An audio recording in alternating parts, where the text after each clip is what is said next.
Hello everyone, how are you today? Guys, Kremlin says Peskov visited occupied Luhansk. The Russian presidential administration said that Kremlin spokesman Dmitry Peskov visited the temporarily occupied city of Luhansk on November 9.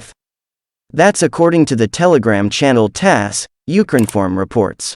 Peskov visited Luhansk, where he conducted training for press services and media outlets, said Sergei Kirienko, the first deputy head of the Russian presidential administration, who deals with issues related to the temporarily occupied territories of Ukraine. On February 24, Russia began a new phase in its war against Ukraine, a full-scale invasion. On September 30, the Kremlin held a ceremony of the so-called incorporation into Russia of the puppet entities DNR and LNR, as well as the territories of the Kherson and Zaporizhia regions of Ukraine captured by the Russian army. Russian invaders have blown up bridges on the right bank of the Dnipro River in the Kherson region. Serhiy Klon, a Kherson Regional Council deputy, said this at a briefing at the Ukrinform Media Center on Wednesday, November 9, Ukrinform reports. The occupiers blew up not only the Darivka and Tiainka bridges. They also blew up the bridge at the exit from Snihurivka towards Kherson across the canal, the bridge in Novokeri, and the bridge in Mylov. That is, the occupiers are blowing up absolutely all the bridges on the right bank part of the Kherson region, Klon said. According to him, the invaders are thus preparing for their retreat in order to slow down a Ukrainian counter-offensive. Klon also reported that the Russian military had strengthened their grouping in the villages of Kozatsky and Vesel, on the approaches to the Kakhovka hydroelectric power plant. He said that there was information that the invaders had strengthened fortifications in Nadnepryonsky, at the turn from the Berislav highway to Snihurivka.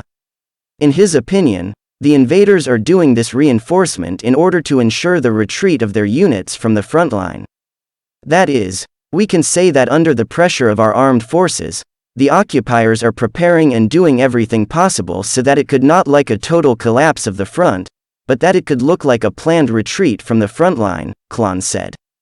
According to the Kherson-based news site Most, the Russians have confirmed they blew up 3 bridges in the rear of their own army in the Kherson region, in Darivka, Tiainka and Novovasilivka. Putin ally meets Iran leader as Moscow deepens Tehran ties. Putin's war in Ukraine has destroyed 5 million acres of forest, Zelensky tells COP27 U.S. presses, but Russia reluctant on Ukraine grain deal. The U.S. ambassador to the United Nations has told Ukrainian farmers that extending a wartime deal to export Ukrainian grains across the Black Sea is a priority. Ukraine. The U.S. ambassador to the United Nations warned that global food security depends on renewing the UN-brokered deal allowing Ukrainian grain exports, saying Tuesday that 828 million people in the world are going to bed hungry every night. Ambassador Linda Thomas-Greenfield said that makes it imperative that the agreement enabling Ukrainian shipments through the Black Sea be extended beyond its scheduled expiration in 11 days. She said at a news conference in the Ukrainian capital Kyiv that Ukraine has long been a breadbasket for much of the developing world, but Russia's invasion turned Ukraine's rolling wheat fields into battlefields, and Russian forces have deliberately attacked so much of Ukraine's agricultural infrastructure. Thomas Greenfield said she told Ukrainian President Volodymyr Zelensky that food security is a personal priority, at a meeting where she also reiterated the United States' steadfast support for Ukraine for as long as it takes. During her day-long visit, the diplomat also announced an additional $25 million to help Ukrainians survive the coming winter as Russian troops bombard their infrastructure. And she discussed ways to ensure accountability for the war crimes and atrocities perpetrated on the Ukrainian people. At a grain storage facility, Thomas Greenfield told farmers that she still sees Ukraine as the breadbasket of the world, and that extending the wartime deal to facilitate Black Sea shipments of Ukrainian grain, which expires on November 18, as a priority for the UN. This war really has had an impact on the entire global food market, Thomas Greenfield said. She said at the news conference that the Russians have spoiled fields, they've bombed grain silos, and literally stolen tractors.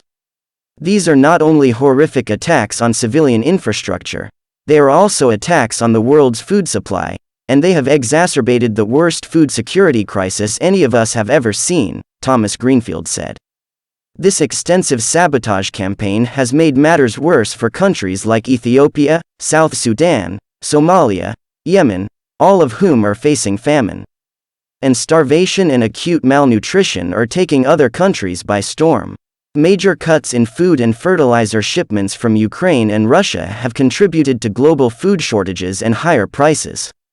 UN Trade Chief Rebecca Greenspan, who is overseeing the Russian side of the grain deal, told the UN Security Council last week that Ukraine and Russia provide around 30% of the world's exported wheat and barley, 20% of its maize, and over 50% of its sunflower oil.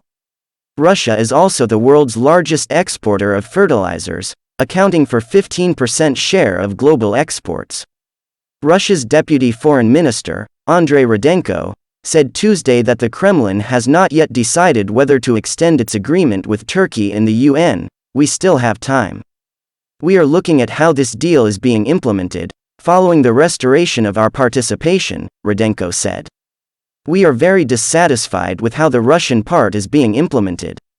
European Commission proposes €18 billion Ukraine aid package. The European Commission has proposed an €18 billion, about $18.08 billion, Ukraine aid package for 2023.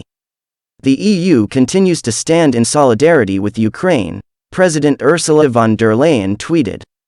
It will come in the form of highly concessional loans, disbursed in regular installments as of 2023, according to a statement by the Commission.